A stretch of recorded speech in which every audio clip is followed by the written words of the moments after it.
Welcome back to another Blueprint video. I'm Ghost, and in today's video, I'll be showing how you can master the Queen Charge root riders at the top of Legends. So without further ado, let's dive into it. First up, what we do have is the Queen Charge root rider on a diamond base. Now, as you can see, this is a pretty maxed out base here in terms of defense wise, because you can see that rage value right there. It's quad rage, getting that new ricochet cannon in there with the scatter and X-bow. So first thing what you kind of have to do with Queen Charge is being able to identify some possibilities of where the charge is easy. And it's not all the times you're going to have to deal with the CCs, but just in general, a easy, not have to invest every single one of your spells for this Queen Charge.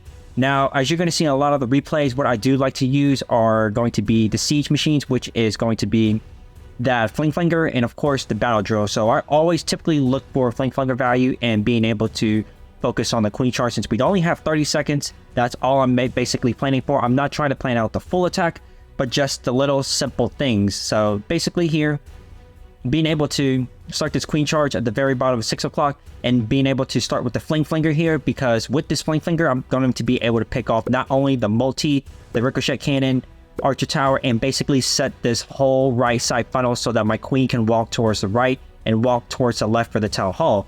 Additionally, what I'm doing here with the king is trying to get a CC pull by sitting this king into this ground expo, so that basically this pushed the queen after the town hall in towards the monolith. So that's what the whole goal was. Like I said, I don't necessarily plan for what I'm going to do with root riders, other than just being able to plan out the Queen Charge and set up the funnel with the fling flinger and identifying if I need to use the king or not.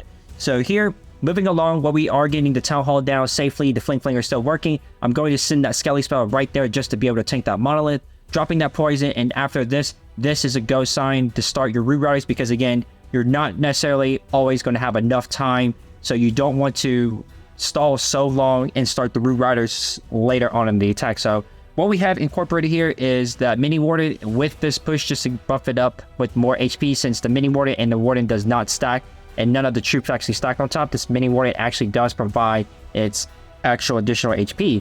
Also, additionally, what I do have on that Grand Warden, not sure if you noticed, but we do have the Rage Gem on that Grand Warden, just so as it's going into the initial phase of those defenses, it actually pushes and rages those defenses up, so I can actually preserve that rage spell. Or if I don't necessarily have a rage spell, I'm going to basically have that extra rage. So this is looking good. Queen is still around. RC is still intact. We still do have both abilities and also the rage spell, which we just used for that Archer Queen there. So again, Queen Charge root rider, just basically taking down the town hall. You don't always have to charge a town hall, but some replays, and we'll be able to discuss what we can charge and what we can't charge in terms of bases and in terms of damage as well. So really good attack here, really crushing it with both swag abilities. But now let's move on to the very next replay that highlights the Queen Charge root riders.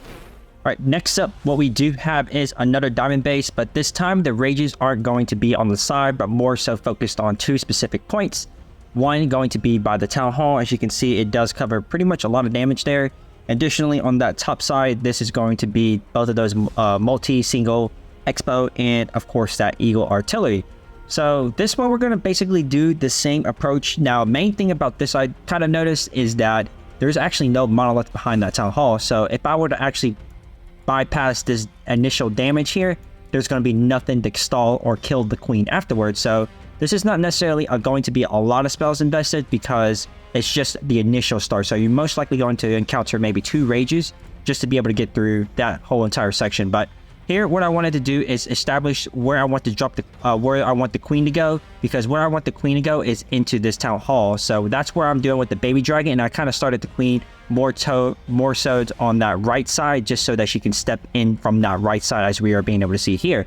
Now that I know the queen is finishing off the right, she's going to be able to turn back to the left to go for the town hall there, and that's why I placed the fling flinger right afterwards, to be able to pick off that scatter shot, be able to get the ricochet cannon, archer tower, air defense, and many more afterwards. So this right here, I'm being able to take down all of the damage with just both of those rages. So now all I have to do is the CC and the town hall, which I'm best at one freeze on those rocket loons, because you never know with rocket loons nowadays that how much they can do damage wise. So being able to deal with that freeze actually benefited me because the queen didn't have to shoot the ice golem because she finished off the town hall and the rocket loons and then got to the ice golem. So here what I'm doing now, the fling flinger is still working. I'm trying to push this queen to stay alive, to go inwards for these the multi single and to get all these extra defenses. So that's why I'm basically starting my root riders to go into the base, into the core. So this it clears these defenses to push the queen inwards, and I'm going to start that king at the very top side to go in towards to get that monolith, and that's where I'm going to be able to incorporate that skelly spell to be able to tank. So again, most of the time the skelly spell is just going to be for monolith or singles, in this case in particular for that monolith. So Flame Flinger there actually got popped just because of the Tesla that it stepped into, but no worries because that's splash damage is going to take off that scatter, headhunter being incorporated, and as you can see, it is going to be enough to overwhelm this base. And again, this is why I like to have that rage gem on this warden, because it basically saves me that rage spell so I can use it later on in the attack when that rage is not going off. So really good attack here. Basically all my heroes are alive. I have all three right there. Root Riders, plenty of time to kill, and this is going to wrap it up for another 40 cups on the board just like that. So now let's take a look at the very next replay. All right, next up, what we do have is the anti-cookie base, and this was basically being called the anti-cookie base because it was used a lot during the cookie event. So where do I want to start the charge here? And this is going to be pretty classic because I want to be able to charge something that where I don't have to invest every single spell. So the first thing I notice here is being able to take the town hall and charge something along the lines of being able to get to there. So what I'm going to do is establish this funnel by using the Flame Flinger for the left side, and then basically use the Root Riders on the top side to then establish the Queen's funnel to go into the core of this base. Now, you can obviously ask why I'm using the Flame Flinger, just because it's only going to pick off 2 defenses. Well, the only thing what I wanted to get was to funnel these buildings with Sneaky so that my Yetis go in to deal with this Queen, and then the Yeti might be able to take down the Scatter Shot. So nonetheless, Queen's already started engaging all of the defense. What I'm doing with this Coco Loon is trying to activate that poison, so my Queen is not going to be affected as much by that poison. So here we go. Queen is going to be able to take down this. I probably did not need that invis, because that's never one thing you want to do is invis your Queen and then have CC troops or Skelly in this case go to the Flinger because it takes some health off of it. But either way, it's still going to be okay. Now we're going to try to sneak a wall breaker in, because you can basically see what I'm trying to go here and wall break into here to reach the core. So Yetis come out of the Flame Flinger. Obviously I only got like 2 or 3 buildings, but you're going to be able to see the Yeti mice take down this Scatter Shot, and that's going to be helpful because then that's 1 less damage that's going to be targeting my Queen. So moving along, Queen dealing with Skelly, she's going to be able to step inwards, and now I'm not going to wait. I'm going to start the Root Riders so that the Root Riders and the Queen work together so that the Queen redirects and pass straight into the core, because she could obviously go into up here, or just in general is taking so much damage. That's exactly why I wanted to start the Root Riders, so it switches and bounces the damage around the whole entire attack instead of everything's focused on one specific troop such as the Queen. So CC is coming out. King is essentially just the funnel and to establish for cleanup, because these Root Riders are going to be able to pass straight into the core and to the back end because of how these defenses are so stacked together. So Rage and Warning ability being used there. Queen ability is being used just because of the multi-archer tower. It is just that strong and just high hitting damage defense there. So nonetheless, we do have a freeze, King ability, RC ability to move along for the rest of the base. We are going to pop that King ability to basically try to overwhelm the back end so that everything gets in front of the RC so that my RC can clean the rest of the base. So dropping a minion on this Ricochet Cannon to finish that off, and then we do have the RC to be able to finish the rest of the base for us just like that.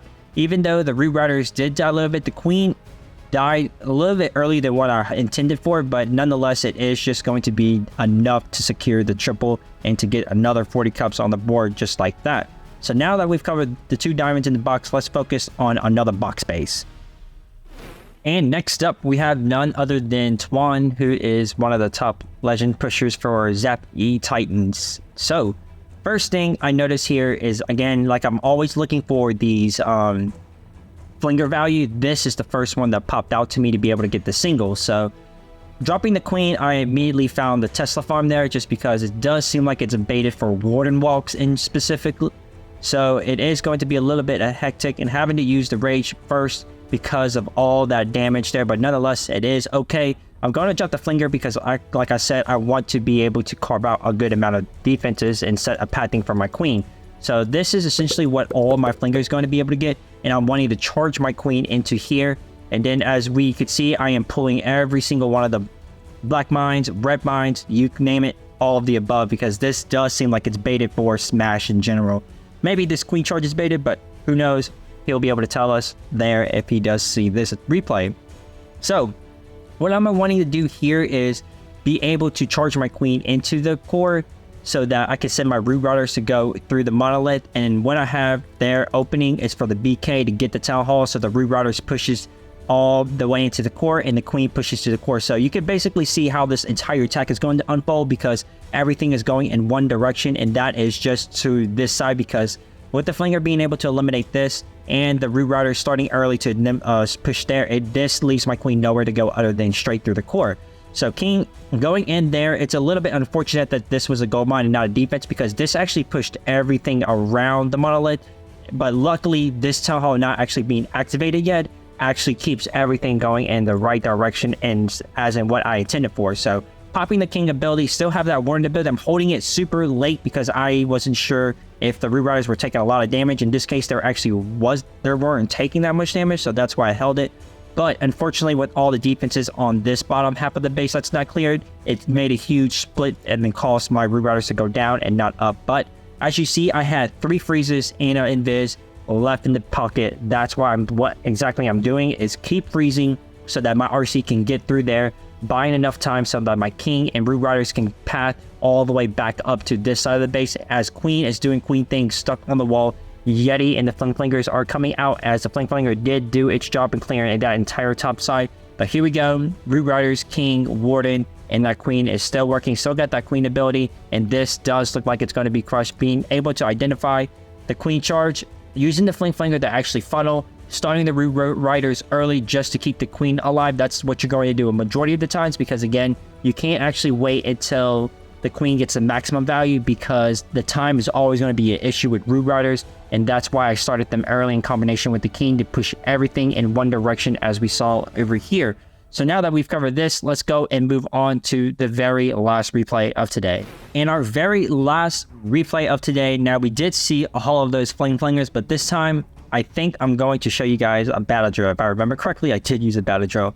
But anyways, here, where do you want a queen charge? As we can take a look at this base, rage value is not actually insane. It's just mainly 2 key defenses in there. So that's that. And then obviously you can see 4 expo stacked in the bottom. So this actually makes the top side very vulnerable for queen charge. And that's exactly what I'm going to do and take advantage of, because you're going to be able to see how you don't have to necessarily use that rage early for the queen. You're going to be able to have a lot of spells for this second phase of the attack, because of that damage that's actually focused primarily on this bottom half of the base and not on the top. So that's what I want to do, is take advantage of that and being able to identify that and take full advantage of that again. So here we go, moving the queen. As you can see, queen is stepping on the right. They pick off the right air defense, and then she's going to turn back in and focus on this left side.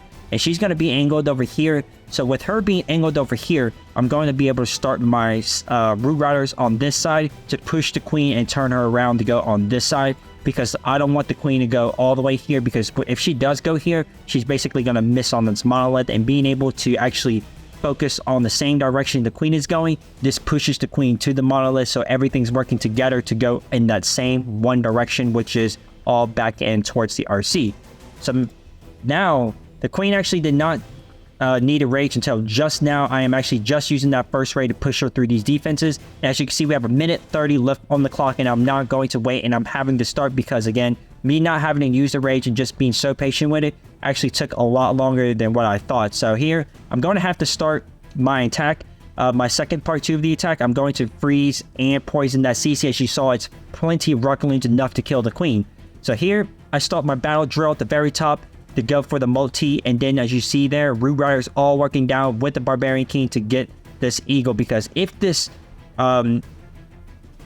siege was able to take down this multi, as you can see the battle drill does, everything is going to be able to push through all these defenses down here. And look at this queen. This queen is still alive, and that's the main goal of every single queen charge root rider you do, or just in general queen charges, and being able to do your part 2 of your attack to keep your queen alive. So again, keeping that queen alive is going to be really important in all of these attacks. As you saw there, in every single one of my replays, I basically did the best to keep the queen alive. So here we do have the king, the warden, the RC. We do have that queen right there working.